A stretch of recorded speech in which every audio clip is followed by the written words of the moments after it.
So what's up guys? Today I want to dive in the topic of fear and how it benefit us to have fear and also the ways that it prevents us from our life. Let's start with the psychology of fear. So I think that fear is based biologically for us to prevent us or for us to survive longer. I think that there is a part of our brain they call the amygdala, which is essentially the brain where the part of our brain is where it acts as fight or flight response. So this is a way for us to get away from threat fast, because if we are gonna use our thinking mind to process, like example, crossing the road and a car is going to hit us, then if we're gonna process it in a thinking mind, then there will be not much time for us to escape that scenario. So I think that there is kind of a tool of a helpfulness for us to jump away from using our amygdala brain from fight or flight, or from running away from the scenario itself. That is one way that it helped us. But then I think that there's a lot of fear also experiencing on human experience, like fear of rejection, fear of our perception of reality.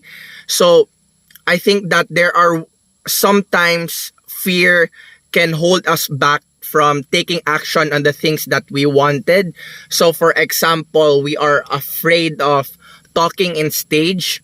So that would not really kill us. I understand that there is kind of a fear from talking with a lot of crowd, because there would be a lot of attention towards you, and attention from other people would be scary, because attention meaning is there is a lot of people focusing on you, and if you are a person who are scared of attention, then I would understand that it's quite a valid fear. But then again, because of these kinds of fears, even though it cannot kill you, it would prevent you from doing what you wanted. And also in my example of for my example with surfing and other sports, because usually my sports are kind of dangerous, I would relate this fear to, like for example, surfing.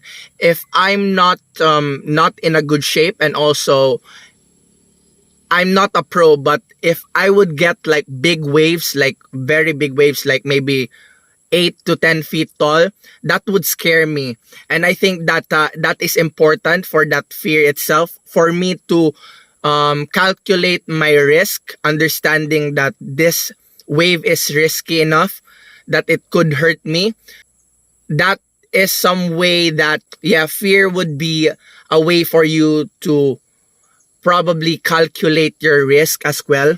It is not really by dismissing your fear, but understanding it, that it is trying to help you survive longer. But then also sometimes if we're not conscious enough, if we're always being held back by our fear, then we are held back by our life. We are not anymore taking action, because we think that maybe, example, we felt like we don't like to be judged, so we wouldn't post content, we wouldn't share our thoughts because we would be judged. So I think that there would be a little bit of needed to be a slight action towards fear, because sometimes all of our excitement, all of our passion, all of the things that we learn more about ourselves is just away from skipping or jumping, or what do you call this, is breaking through that fear. So that's what is kind of ironic, right? Because the only time you can really know your passion is understanding your fears, because there are things that blocking you from your passion. It is from your fears usually that blocks you, and that is your negative mind belief system. And the only time we can break out from that belief system is from taking action on your excitement. So I hope this video, guys, has helped you on understanding fear and how it can benefit us, and also how it can detriment us from taking action on our life. So I hope you take more action on your excitement and passion. Take care, guys, and peace.